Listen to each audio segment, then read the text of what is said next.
どうもこんばんは、ゆうちです。今回はガーレリさんの案件、またいろいろいただきました。ありがとうございます。このチャンネルではガンプラや美少女プラモにいかがわしいことをしていくチャンネル。よかったらプラモの改造動画もよろしくな。今日紹介するのは前回紹介したトリガー式のエアブラシより少しグレードが上がってお値段が高いスワローテイルレックス、それとメタリックマーカーと消しペン。こちらは以前紹介したのですが、色を個別に販売するようになったそうなので2色いただきましたので、今回ともう一つの女神デバイス祭りで使っていこうと思います。それではエアブラシを見ていきましょう。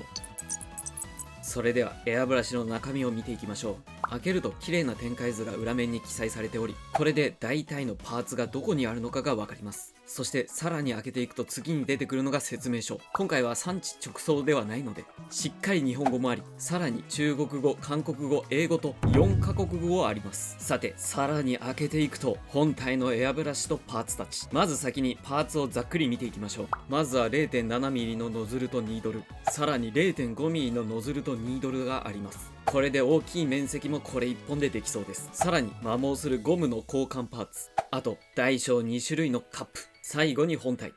には 0.3mm のノズルがセットしてあり、このままカップとコンプレッサーをセットすればすぐに使えるようになります。そしてもちろん今回も試し塗りをしていきます。今回は女神デバイス祭りに 3D プリンターで作った専用の武装を用意しました。今日はこちらを印刷してこのエアブラシで全塗装をしていきます。ではまず下処理からいってみよう。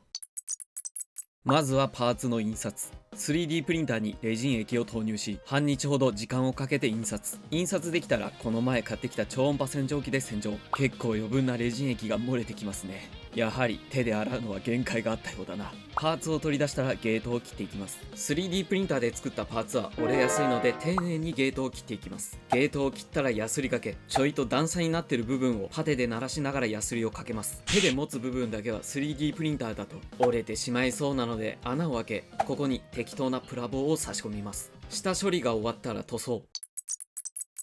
はまずサーフェイサーグレーを使い全体を灰色にします。その上からコバルトブルーとホワイトで作った水色を塗り、蛍光ブルーを根元を強めにグラデーション塗装、さらに下の2色を活かしながら純色シアンを全体的にグラデーション塗装、仕上げにサファイアブルーでメタリック感を出せば完成。これをよく乾燥させてマスキングをしたら、剣の持ち手の部分にローズディープレッド、パールゴールドを混ぜた赤い取っ手を塗装。ここにも一度マスキングをしてから、今度は全体にサーフェイサーパステルピンクでピンク色に染め上げます。その上からパールゴールドを塗り、装飾部分を金色に塗ります。最後に装飾もマスキングして剣の刃の部分をアルミで塗装します。ここまで来たらよーく乾燥させてゆっくりマスキングを剥がしていきましょう。いい感じですね。これを今回紹介したエアブラシ1本で大体やってます。前回いただいたエアブラシもそうだったんですが、トリガー式のトリガーがとても軽い。結構指の負担が軽減されている気がしますね。さらに前回いただいたトリガー式より今回いただいたスワローテイル、グリップが少し大きくなっており握り心地がとてもいいですね。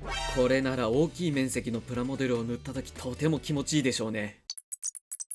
さあ続いて部分塗装。装飾品周りは墨入れブラックを使い墨入れをしていきます。さらにガーレリさんのメタリックマーカーを使い部分塗装をします。こちらは水性塗料などで水で拭き取ることができますが、今回はなんと消しペンもいただいたのではみ出した部分は消しペンで拭き取ります。ただ細かすぎるところは届かないよって思うじゃないですか。そういうところは少し出して爪楊枝などで塗っていきます。そして何よりも今回のマーカーは10色セットとかではなく1色から買うことができるので、10本セットはちょっと手が出しづらいなっていう方たちにも手に取りやすくなっているのではないでしょうか。ただ1点注意点があります。単色で注文すると単色が2本届きます。単色が2本セットになっているので、何本かストックしようと思っている方は数を間違えないようにしましょう。ちゃんと下の概要欄からリンクに飛び、リンクから購入をするんだ。俺のお小遣いになってとても嬉しい。あとは湯沢屋で買ってきた装飾をタミヤエポキシ接着剤で接着。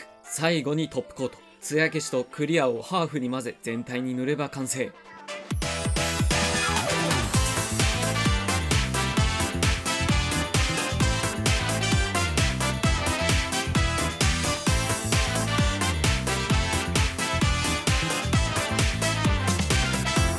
いかがだったでしょうか。使った感じとても手に馴染む。さらに今愛用しているトリガー式よりもより細かくふわっと塗れる感じがしました。一部墨入れやメタリックマーカーで塗っていますが綺麗に仕上がっているのではないでしょうか。そして最後にメンテナンス性ですよね。今回のスワローテイルを大体分解するとこんな感じ。他のエアブラシとそこまで構造が違うわけではないので直感的に分解や組み立てが可能です。あと分解の展開図とかは箱の裏面に記載されているのでわからなくなったらすぐに見ることができます。ただメンテナンスのブラシとかは入っていないのでタミヤのなんか